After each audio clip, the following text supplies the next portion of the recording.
TET 2નો 10મો દિવસે 5 mix વિશેના પ્રશ્નો લઈશું. પ્રશ્ન 1. બાળક શીખવાની પ્રક્રિયા એટલે પ્રેરણા વધવા માટે શિક્ષકે સૌથી વધુ કઈ રીત અપનાવવી જોઈએ? શું સાચો જવાબ આવશે? બોલો.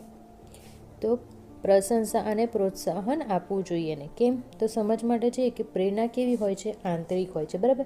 અને પ્રશંસા અને પ્રોત્સાહનથી બાળકમાં શું વધે છે? તો કે આત્મવિશ્વાસ વધે છે અને શીખવાની ઈચ્છા કેવી થાય છે? મજબૂત બને છે. સજા કે ભાર આપીએ આપણે તો શીખવાની વસ્તુ જે છે એની ગુણવત્તા ઘટતી જાય છે, બરાબર. પ્રશ્ન 2 વિશે વાત કરીએ. ગુજરાતી ભાષા. નીચેના પૈકી કયું સમાસનું ઉદાહરણ છે? શું સાચો જવાબ આવશે? સમાસ પૂછ્યું છે તો કે રાજપૂત. કેમ? તો કે રાજ પ્લસ પૂત એટલે શું થાય?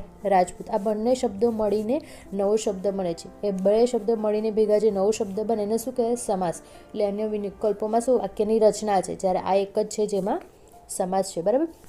મેં મનોવિજ્ઞાનના 4000 MCQની સિરીઝ ચાલુ કરી છે, તો એનો વિડીયો મારી યુટ્યુબ ચેનલ પર અપલોડ કરું છું રેગ્યુલરમાં, જેમાં હું 25 MCQs દરરોજ ડેલી લઈશ.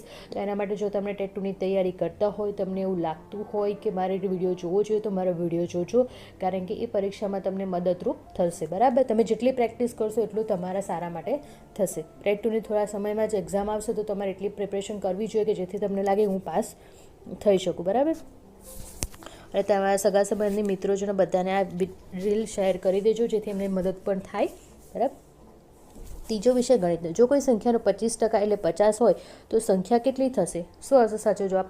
ગણતરી કરવાની છે તો જવાબ આવશે સી. કેમ? આપણે સમજીએ. ગણતરી મેં મનમાં જ કરવાની.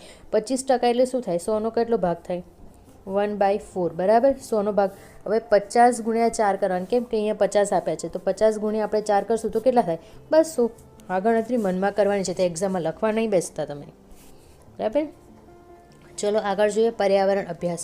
નીચેના પૈકી કયું પુનઃનવીકરણ ક્ષમ ઉર્જા સ્ત્રોત છે? શું આવશે?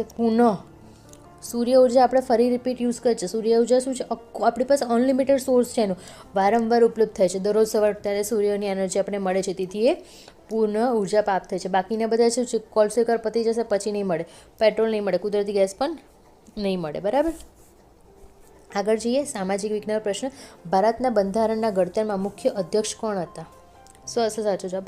તો કે ડૉક્ટર આર.બી. આંબેડકર. કેમ? કારણ કે ડૉક્ટર આર.બી. આંબેડકર છે બંધારણ મસૂદા સમિતિના એ અધ્યક્ષ હતા. યાદ રાખજો. કઈ સમિતિના? તો કે મસૂદા સમિતિના એ અધ્યક્ષ હતા, અને તેમને ભારતીય બંધારણના શિલ્પી તરીકે પણ ઓળખવામાં આવે છે, બરાબર. આની પીપીટી